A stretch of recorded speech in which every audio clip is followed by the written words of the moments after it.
syarika wa asyhadu anna Muhammadan abduhu wa rasuluh.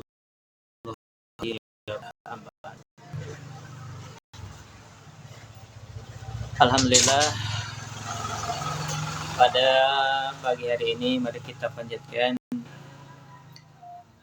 puja-puji syukur kehadirat Allah Subhanahu wa taala. Salawat beserta salam semoga senantiasa tercurah limpah sampaikan kepada baginda Nabi Muhammad sallallahu alaihi wasallam.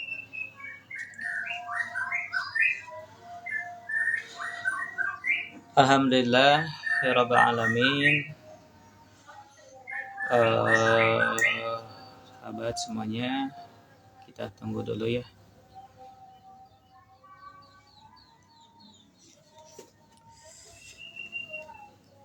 Bismillahirrahmanirrahim. A'udzu billahi minasyaitonir rajim. Bismillahirrahmanirrahim.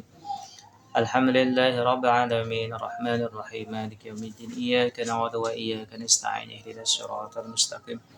Siratal ladzina an'amta 'alaihim ghairil maghdubi 'alaihim waladdallin. Alhamdulillah. Selamat pagi kepada semuanya. Mudah-mudahan Allah senantiasa menganugerahkan kepada kita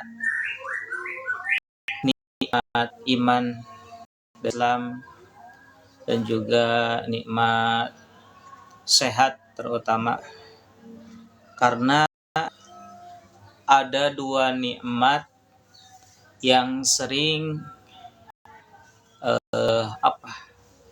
membuat banyak manusia terlena, terkadang tipu. Salah satunya adalah nikmat as-sihah wal farag, yaitu nikmat sehat dan waktu luang. Bahkan saya sering mengingatkan dan menjadikan suatu motivasi atau bahkan suatu prinsip dalam kehidupan bagaimana yang disampaikan oleh Rasulullah SAW, iktanim khamsan qabla khamsin. Jadi kita harus manfaatkan 5 perkara sebelum datangnya 5 perkara. Itu yang pertama, syababaka qabla haramika.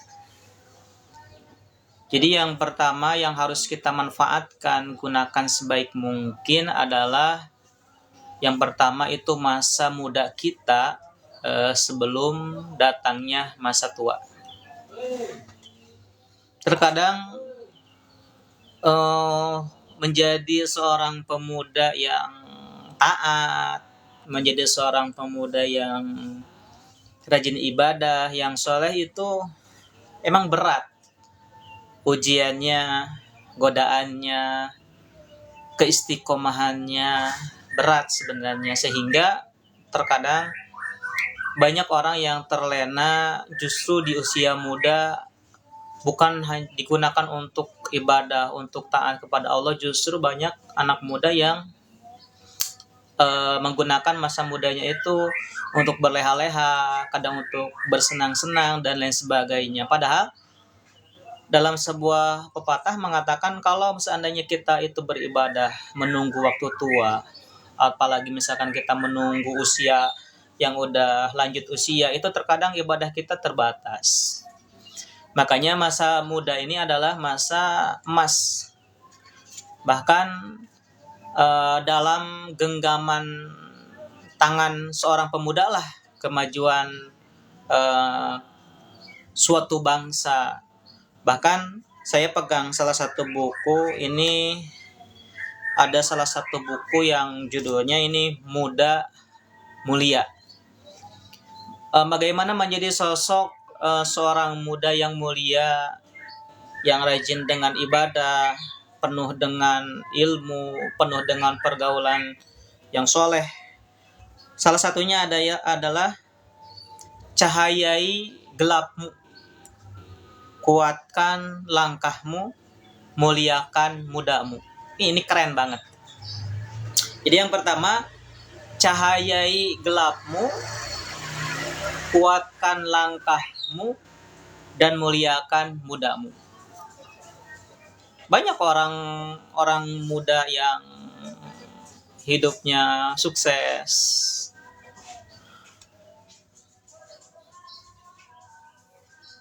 banyak yang ketika muda hidupnya udah menjadi orang hebat seperti halnya para sahabat.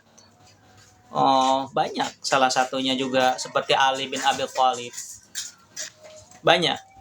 Sehingga mari kita manfaatkan masa muda kita untuk menorehkan suatu prestasi, suatu kebaikan, manfaat untuk orang banyak, sehingga kita manfaatkan masa muda itu, terutama masa muda kita gunakan sebelum masa tua itu adalah untuk lebih taat, menggali ilmu, lebih banyak belajar. Karena di zaman sekarang justru banyak anak-anak muda yang emang banyak yang mengikuti tren atau zaman, ya banyak sekali gitu. Yang kedua yang harus kita manfaatkan itu adalah wasihataka qabla sakomika, masa sehat kita sebelum masa tua atau masa sakit, ya. Jadi yang kedua ini masa sehat kita sebelum datangnya waktu sakit. Kemarin saya kurang lebih dirawat selama 3-4 hari lah ya. Bahkan sampai detik ini pun juga masih dalam keadaan berobat, ya. Begitu nikmat ketika justru banyak orang yang ketika diberikan kesehatan itu mereka lupa. Terkadang kalau lagi sehat kita malas beribadah, malas ke masjid, malas baca Quran. Tapi kadang ketika kita diberikan sakit, Masya Allah, ya, ternyata nikmat sehat itu terasa. Ya, nikmat sehat itu terasa, bahkan mungkin yang namanya sehat itu merupakan anugerah yang Allah berikan. Bahkan dalam sebuah patah itu dikatakan sehat itu adalah anugerah besar setelah kenikmatan iman dan Islam. Sementara kalau kita diberikan rasa sakit oleh Allah Subhanahu wa taala, itu bukan berarti azab, ataupun bukan berarti itu suatu musibah yang diberikan oleh Allah Subhanahu wa taala, akan tetapi itu bentuk kasih sayang Allah terhadap kita. Makanya ketika kita sehat, badan kita pergunakan untuk suatu kebaikan. Itu yang paling terpenting. Dan yang ketiga, tadi udah disampaikan, ya, kuatkan langkah. Banyak sekali di zaman sekarang itu anak muda yang kehilangan pekerjaan, anak muda yang putus asa, baik dalam pekerjaannya, baik dalam karirnya, baik dalam dunia percintaannya, mungkin ya banyak. Sehingga kalau justru kita mungkin dengan Allah Subhanahu wa taala itu akan menjadikan kita hamba yang lebih baik. Dan insya Allah yang harus dijaga itu kesehatan apa aja? Yang pertama, qalbun salim. Jadi yang harus tetap sehat itu yang pertama hati. Ini hati kita. Jadi hati kita ini harus tetap sehat, harus tetap optimis, harus tetap yakin, harus tetap memiliki untuk berubah menjadi lebih baik, tidak berburuk sangka, tidak dendam, tidak hasad terhadap orang lain, tidak iri, dan bahkan juga tidak sombong. Karena sumber dari segala penyakit itu ada di hati kita. Kalau hati kita mungkin banyak iri terhadap teman yang lebih sukses atau yang lebih maju gitu, itu hindari karena akan memberatkan jalan kita untuk menjadi lebih baik. Yang kedua, aklun salim. Aklun salim itu yang harus sehat itu adalah akal kita, pikiran kita. Jadi pikiran itu harus sehat, harus positif. Pikiran ini harus diisi dengan hal-hal yang positif, hal-hal yang terus penuh dengan inovasi gitu, sehingga badan kita juga menjadi sehat. Dan yang ketiganya adalah jismun salim. Yang sehat itu badan. Jadi hatinya sehat, pikirannya sehat, badannya juga sehat. Nah, itu yang paling terpenting karena ketiga aspek ini juga harus berkaitan. Kalau salah satunya mungkin hati kita lagi sakit, kadang berpengaruh. Pikiran kita menjadi banyak. Badan kita juga menjadi lebih kurus, dan lisan. Ini yang paling penting. Lisanun salim. Lisan harus sehat. Lisan kita harus berkata yang baik. Jadi tinggalkan yang tidak baiknya, apalagi kata-kata yang bisa menyakiti orang lain itu. Kita bersering berkata kasar, status sering bikin kata-kata yang tidak mengenakan. Jadi hidup itu harus mangkana yu'minu billahi wal yaumil akhir falyakul khairan aw liyasmut. Barang siapa yang beriman kepada Allah dan hari akhir, maka berkatalah yang baik atau diam saja. Jadi lamun cok bahasa Sunda nama, lamun bisa bahasa Sunda. Jadi kalau hidup itu harus bisa memberikan manfaat dan gak boleh memberikan keburukan atau madorot terhadap orang lain. Itu yang paling penting. Jadi yang pertama, masa muda kita sebelum masa tua, masa sehat kita sebelum masa sakit kita itu. Dan yang ketiganya adalah waginaka qabla fakrika. Masa kaya kita sebelum masa fakir atau masa miskin.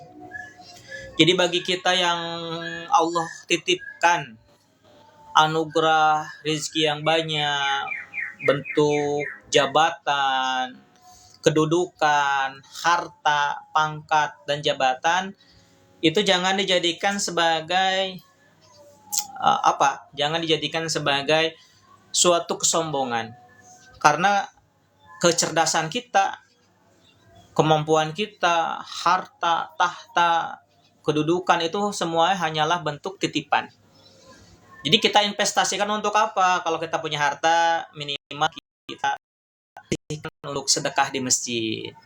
Misalnya ketika hari Jumat atau ketika kita ikut sholat. Kemudian misalkan kita punya rezeki banyak, kita wakafkan ke pesantren, ke masjid, majelis taklim, sehingga dalam sebuah keterangan itu kalau seandainya berwakaf ke suatu tempat yang memberikan manfaat seperti masjid, man bana masjidan fid dunya banallahu baitan fil jannah. Barang siapa membangunkan masjid di dunia, Allah akan bangunkan kelak gedung atau bentuk gedung di surga. Kalau misalkan kita inginkan di surganya Allah Subhanahu wa taala kita memiliki banyak rumah atau banyak gedung gitu. Salah satunya juga amal yang terus mengalir walaupun kita telah meninggalkan, salah satunya adalah sedekah jariyah. Kita ajarkan terhadap anak kita punya rezeki. Nah, ini ada uang 5.000 misalkan anak sekolah. Ini belajar infak ya, atau di sekolah agama atau di dinia, di taman pendidikan Quran, diajarkan anak. Jadi jangan sampai kita justru ketika Allah anugerahkan rezeki yang berlimpah, justru kita menjadi orang yang bakhil. Apa itu bakhil? Pelit. Seperti halnya Qarun. Jadi ketika dianugerahi oleh Allah suatu kekayaan, Justru bukan semakin taat, justru kita harus semakin taat ketika kita diberikan suatu kedudukan atau suatu kekayaan. Dan kalaupun misalkan kita diberikan kemiskinan, bukan berarti kita harus berputus asa terhadap rahmat Allah. Mungkin itu adalah kehendak yang Allah kehendaki. Karena Allah lebih tahu tentang takdir kita, tentang skenario kehidupan kita. Itu, jadi yang pertama masa muda, kemudian ketika sehat, ketika kaya, dan yang keempatnya adalah wa faragoka qabla syuglika. Waktu luang. Nah, waktu luang sebelum datang waktu sibuk. Masya Allah. Wa tabarakallah. Terkadang kita ini banyak waktu luang, ya Allah. Terkadang kita tidak manfaatkan untuk suatu kebaikan. Terkadang kita ada waktu untuk pergi ke masjid, untuk berjamaah. Terkadang kita merasa lelah dan capek. Ada waktu terkadang untuk, misalkan kita pergi ke majlis taklim, walaupun 1 minggu sekali, terkadang kita berat gitu. Nah, sebenarnya itu adalah salah satu ujian untuk hawa nafsu kita. Karena pada hakikatnya, jalan untuk menuju surga itu emang luar biasa ya. Jalan untuk menuju kebaikan itu luar biasa. Bahkan doanya kalau kita ingin istiqomah, itu ada doanya, ya muqallibal qulub sabbit qalbi ala dinika wa ala ta'atika. Jadi ya Allah, mohon aku tetapkan hatiku ya Allah untuk senantiasa taat terhadap agamamu, taat kepadamu ya Allah. Itu istiqomah yang paling sulit. Jadi ketika kita bukan berarti kita misalkan berada di majlis taklim dicap sebagai orang yang soleh, bukan, tapi kita belajar. Karena salah satu yang bisa menenangkan kita dan menjadikan kita bisa lebih baik itu adalah salah satunya mujalasatus sholihin. Bergaul dengan orang-orang soleh. Itu yang paling penting. Jadi kalau kita ingin lebih baik, bahkan seorang teman, itu dalam sebuah mahfudzat itu dikatakan khairul ashabi mayyadulluka alal khair. Itu yuk. Jadi sebaik-baiknya teman itu adalah yang menunjuki kita kepada suatu jalan kebaikan. Jadi kalau teman yang baik itu pasti mengajak kita kepada kebaikan, memberikan nasihat, memberikan motivasi, memberikan pencerahan, dan lain sebagainya. Itu adalah sebaik-baiknya teman. Kalau ada teman yang menjerumuskan, mengajak kita kepada keburukan, itu ya mungkin ya teman yang kurang baik lah, seperti itu. Sehingga teman-teman yang kurang baik itu sebenarnya harus belajar untuk kita hindari. Ya teman-teman semuanya. Jadi itu diulangi lagi. Yang pertama, masa muda kita sebelum masa tua, masa sehat kita sebelum masa sakit, masa kaya kita sebelum masa miskin, kemudian masa luang kita sebelum masa sibuk kita, dan yang kelimanya adalah wahayataka qabla mautika. Ya Allah. Yang kelimanya adalah masa hidup kita sebelum masa mati kita. Pada hakikatnya, kita sebagai manusia, sebagai makhluk yang Allah ciptakan, seluruh makhluk yang Allah ciptakan, kullu nafsin za'iqatul maut. Setiap yang bernyawa akan mengalami yang namanya suatu kematian. Kita pun juga sama akan mengalami suatu kematian. Dan kita harus banyak mengambil ibrah, pelajaran dari orang-orang yang telah meninggal. Ada yang meninggalnya ketika sholat, ada yang meninggalnya ketika membaca Quran, ada yang meninggalnya ketika sedang melakukan kebaikan. Mangkana akhiru kalamihi la ilaha illallah dakhala jannah. Barang siapa yang di akhir hayatnya mengucapkan la ilaha illallah dakhala jannah, dia akan masuk surga. Tapi kita tidak tahu. Ya, kita tidak tahu kapan dan di mana kita akan meninggal. Banyak orang yang meninggal tertabrak ketika dalam kemaksiatan, ketika sedang mabuk, ketika sedang berjudi itu banyak. Maka kita memohon kepada Allah, kalau seandainya Allah mematikan kita, semoga satu dalam tempat dan waktu dan keadaan yang baik, sehingga kita meninggal dalam keadaan husnul khotimah, meninggal dalam keadaan baik, barangkali sedang sholat, sedang sujud, sedang bertaubat kepada Allah Subhanahu wa Ta'ala. Nah, teman-teman semuanya yang dimuliakan oleh Allah Subhanahu wa Ta'ala, terutama berkah daripada silaturahmi, baik secara langsung bertemu, baik secara online seperti ini, mudah-mudahan menjadikan kita hamba-hamba Allah yang lebih termotivasi untuk bisa lebih baik, yang termotivasi untuk bisa lebih baik, apalagi kita di akhir tahun ini 2023 akan berakhir.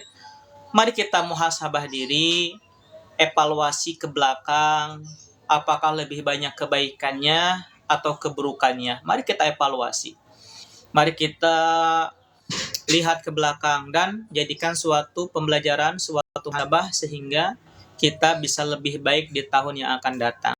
Dan semoga kita diberikan oleh Allah usia yang panjang, kemudahan untuk beribadah, kemudahan untuk taat, membahagiakan kedua orang tua, membahagiakan orang-orang yang kita cintai. Amin ya Allah ya Rabbal Alamin.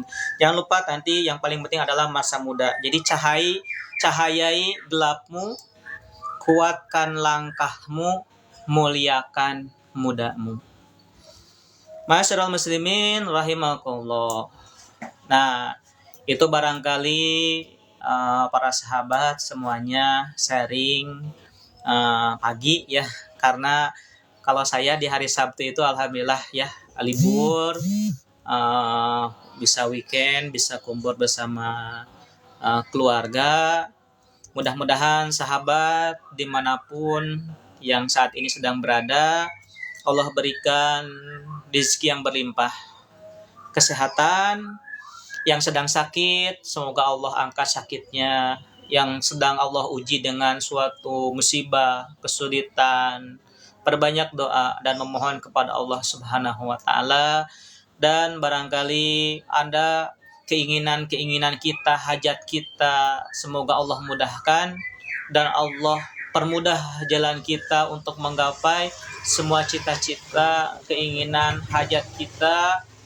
Dan mudah-mudahan yang paling terpenting adalah kita setiap langkah, setiap napas, setiap ucap, setiap kedipan mata, setiap pendengaran kita, seluruh yang ada dalam diri kita, panca indera kita adalah menjadi suatu kebaikan, terutama menjadi suatu ladang amal di sisi Allah Subhanahu wa Ta'ala.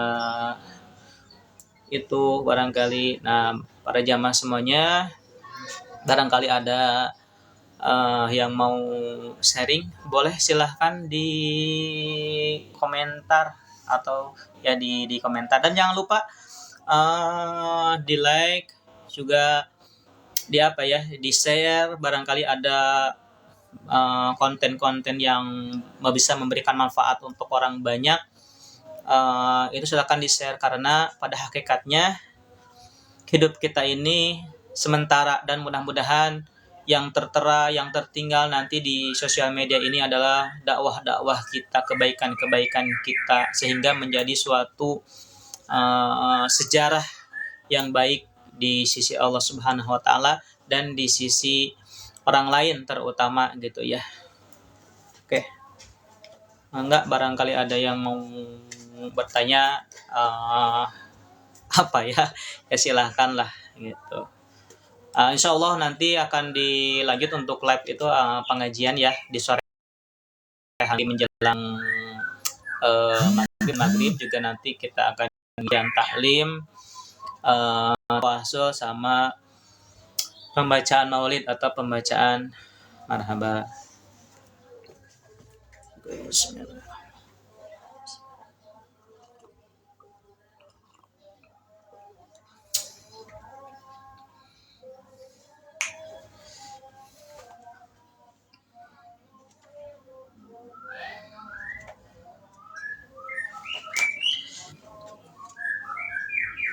Oke ya teman-teman semuanya. Jadi untuk kita bisa menjadi lebih baik itu, jadi kita harus tetap ya membekali diri kita ini yang pertama dengan keimanan ya.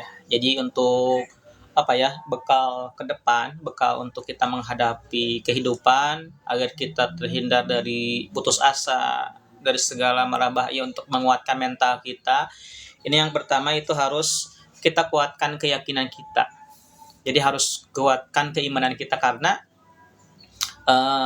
yang namanya iman itu kan yazid payankus. Jadi yang namanya iman itu kadang naik, kadang turun gitu ya. Kadang ketika kita diuji, kadang turun keimanan itu kan. Kadang ketika kita mendapat kesulitan, nah justru dengan semakinnya kita diuji, dengan semakinnya kita diberikan kesulitan, berarti Allah memberikan kepercayaan kepada kita bahwa kita mampu melewati segala kesulitan dan permasalahan, apalagi di zaman sekarang. Ya, zaman yang penuh dengan ujian, zaman yang penuh dengan fitnah terutama ya. Itu sehingga kita mudah-mudahan mari kuatkan keimanan kita. Jadi harus benar-benar kuat gitu. Walaupun emang terkadang keimanan kita itu kadang turun gitu ya. Tapi ya sehingga ketika kita turun imannya, kita ingat langsung kepada Allah sehingga imannya naik lagi. Dan yang kedua, agar kita hidup bisa lebih baik dan terus optimis itu adalah harus mampu mengenali diri kita dengan ilmu, membekali diri kita itu dengan ilmu. Jadi harus banyak belajar, ya harus banyak baca buku, harus punya guru gitu ya, belajar mungkin yang baik, bertanya kepada orang yang mengerti, kepada guru, kepada ustadz, kepada kiai. Kita harus jangan merasa oh saya ini udah pintar, oh saya ini udah banyak ilmunya, atau mungkin oh saya ini udah sarjana misalnya, oh dan lain sebagainya. Karena yang namanya menuntut ilmu itu kan minal mahdi ila lahdi, ada batasannya ya, walaupun udah menikah sebagainya. Karena yang namanya menuntut ilmu itu kan minal mahdi ila lahdi, uh, khususnya mungkin uh,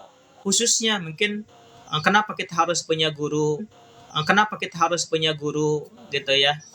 Kita harus punya guru, sehingga dan yang gurunya yang benar-benar istilahnya bisa memberikan kita suatu motivasi ya, suatu motivasi yang istilahnya guru yang baik lah. Jangan sampai guru yang tidak baik gitu harus menjerumuskan kita. Jadi ilmu itu penting. Bahkan kalau seandainya bukan karena seseorang itu memiliki ilmu, itu laksana manusia itu bagaikan hewan. Nah, jadi laulal ilmi lakanan nasu kal bahaim. Jadi kalau bukan karena ilmu, itu manusia akan seperti hewan. Jadi kalau ada orang yang mabuk gitu ya, mohon maaf ya, misalkan kalau ada orang yang berbuat maksiat, ada orang yang tidak sholat, ada orang yang tidak puasa, atau ada orang yang apa ya, justru eh, melawan kepada kedua orang tuanya, ya karena keilmuannya lemah gitu. Atau orang yang nggak mau sholat misalnya, karena keilmuannya lemah. Atau ada orang yang justru misalkan mencuri, tawuran misalnya, mabuk dan lain sebagainya, berzina misalkan gitu, salah satu contohnya. Itu karena imannya lemah, kemudian ilmunya juga lemah. Maka kalau seandainya kita bisa membekali segala sesuatu keimanan kita, terutama iman dan ilmu yang tadi itu, insya Allah ya, insya Allah amal kita akan menjadi suatu kebaikan ya, akan mendorong kita ada kebaikan lah, insya Allah. Jadi kalau misalkan kita rajin sholat, rajin mengaji, punya guru, bisa menjaga iman, nanti perilakunya juga akan terjaga ya, perilaku kita, ucapan kita juga akan terjaga. Maka itu yang disebut dengan adab atau akhlak, itu yang paling penting.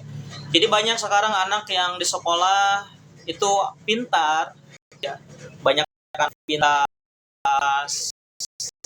prestasi, tapi kadang itu akhlaknya itu, ya perannya itu banyak justru kayak kurang tuh. Jadi kurang baik lah. Maka yang paling penting di atas ilmu ada yang namanya al-adab fauqal-ilmi.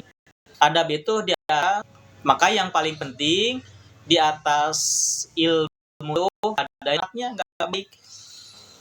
Justru lebih baik anak yang emang prestasinya biasa aja, tapi hormat terhadap guru, ada takzim, ada ikram, memuliakan, ada ikhtiram, ada menghormati gitu. Itu justru yang mendapat keberkahan dari seorang guru. Sehingga kita menjadi jiwanya itu tumbuh, ya. Itu jiwa kepedulian, jiwa mandiri, disiplin, kemudian juga kejujuran, kedisiplinan, itu yang paling penting.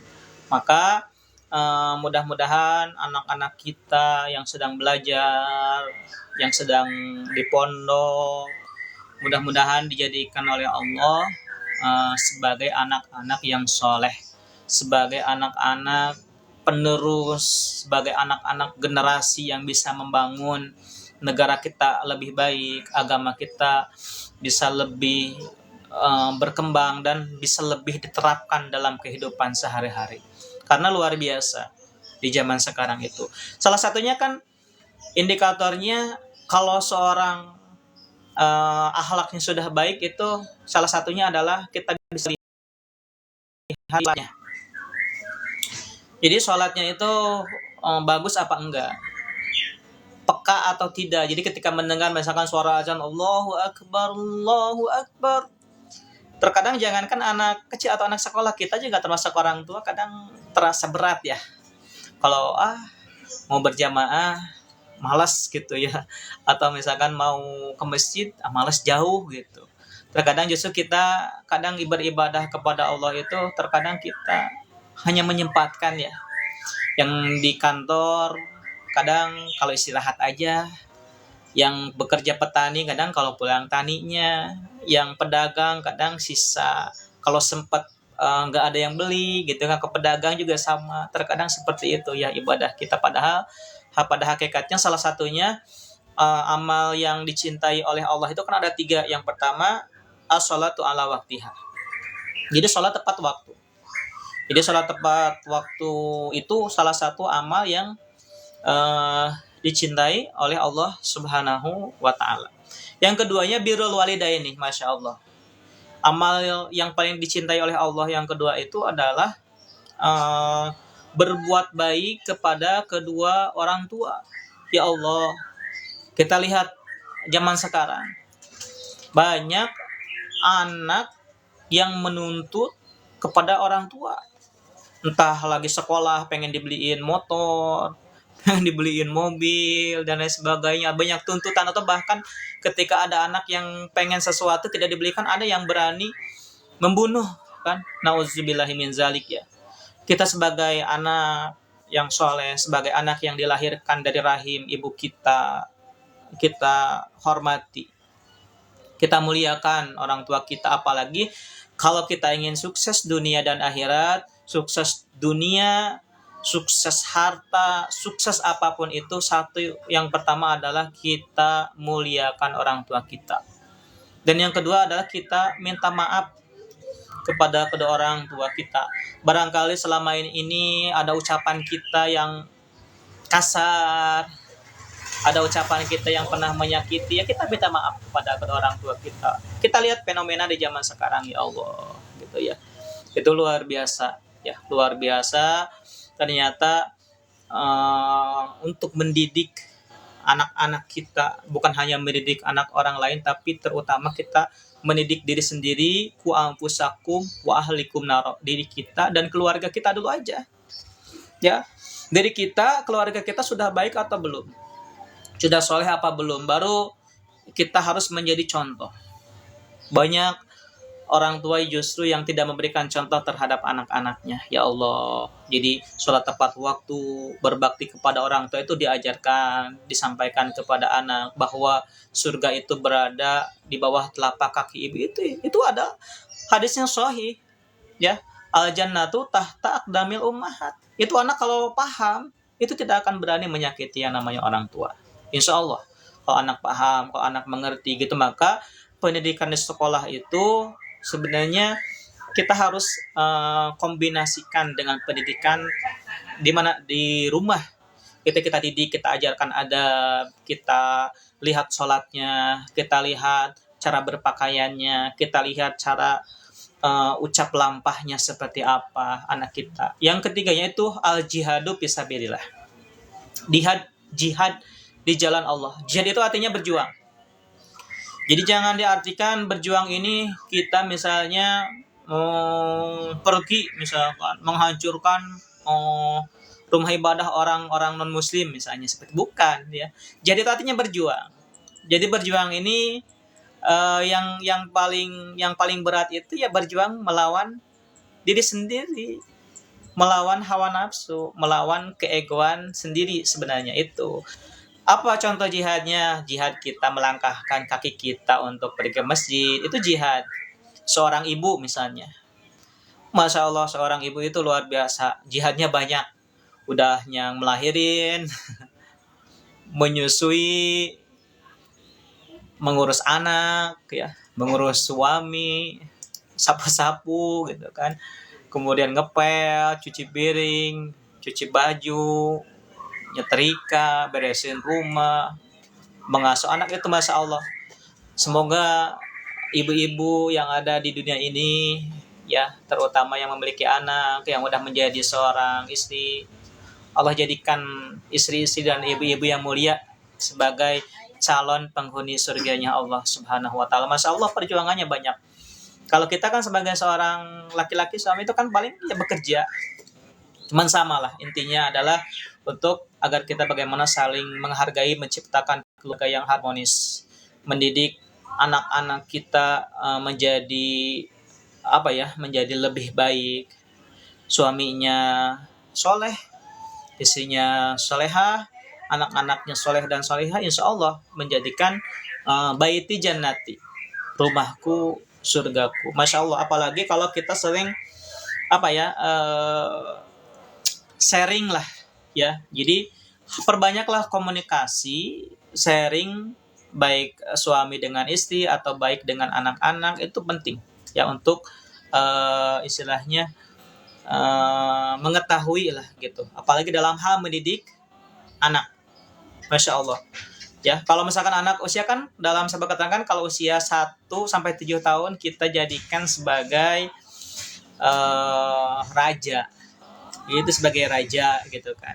Jadi disayang, dibina, dididik dengan penuh kasih sayang. Itu kan kalau usia 7 tahun, 8 sampai berarti sampai 14 kan, itu jadikan sebagai tawanan atau tahanan. Ya kita tekankan, kita ajarkan disiplin, tanggung jawab, kemandirian gitu ya. Kemudian di usia 14, 19 sampai 21 itu jadikan sebagai sahabat, boleh lah ya, jadikan sebagai salah satunya sahabat, karena ketika usia dia 21 ke sana itu kan mereka udah mulai membina keluarga, ada yang menikah, ada yang sebagainya. Maka tugas kita sebagai orang tua adalah menjadikan diri kita menjadi lebih baik, menjadikan diri kita menjadi lebih soleh, menjadikan diri kita tetap seorang manusia yang bisa menjaga iman kita. Karena hakikatnya kemuliaan manusia itu ya pertama adalah ada pada keimanan.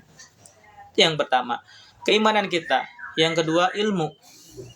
Ilmu ini harus, karena yang membedakan kita dengan orang bodoh itu ilmu. Yang membedakan kita dengan hewan, dengan binatang, dengan makhluk-makhluk yang lainnya itu adalah ilmu. Maka perbanyak belajar, perbanyak baca buku, jangan hanya di Google, atau misalkan jangan hanya di YouTube, di TikTok dan lain sebagainya gitu. Tapi kita terus belajar adab.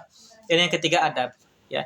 Kita ajarkan adab ini kepada bukan hanya untuk orang lain, tapi kita diri sendiri dulu, mulai dari kita memberikan contoh, karena pada hakikatnya Rasulullah pun akhlaknya adalah Al-Quran. Rasulullah itu sebagai suri tauladan, Rasulullah juga memberikan contoh yang baik karena akhlaknya itu adalah Al-Quran. Maka ketika kita bertutur kata, berperilaku dan lain sebagainya, itu harus disesuaikan dengan yang diajarkan oleh Rasulullah Shallallahu Alaihi Wasallam. Nah, barangkali sahabat-sahabat semuanya, itu yang bisa disampaikan sharing pagi pada pagi hari ini. Selamat beraktivitas, selamat weekend kalau yang weekend, atau yang lagi jalan-jalan ya, jangan lupa berdoa, jangan lupa mohon keselamatan kepada Allah Subhanahu wa taala, dibaca doanya, jaga kesehatan, dan semoga diberikan kesehatan dan keselamatan dalam perjalanannya, sehingga sampai tujuan, pulangnya juga sehat, kembali berkumpul kembali bersama keluarga. Oke, mungkin itu aja, terima kasihnya, sehingga sampai tujuan, pulangnya juga sehat, kembali berkumpul kembali bersama keluarga. Oke, mungkin itu aja, terima kasih. Wassalamualaikum warahmatullahi wabarakatuh. Assalamualaikum, pamit semuanya. Allahumma sholli. Bismillah.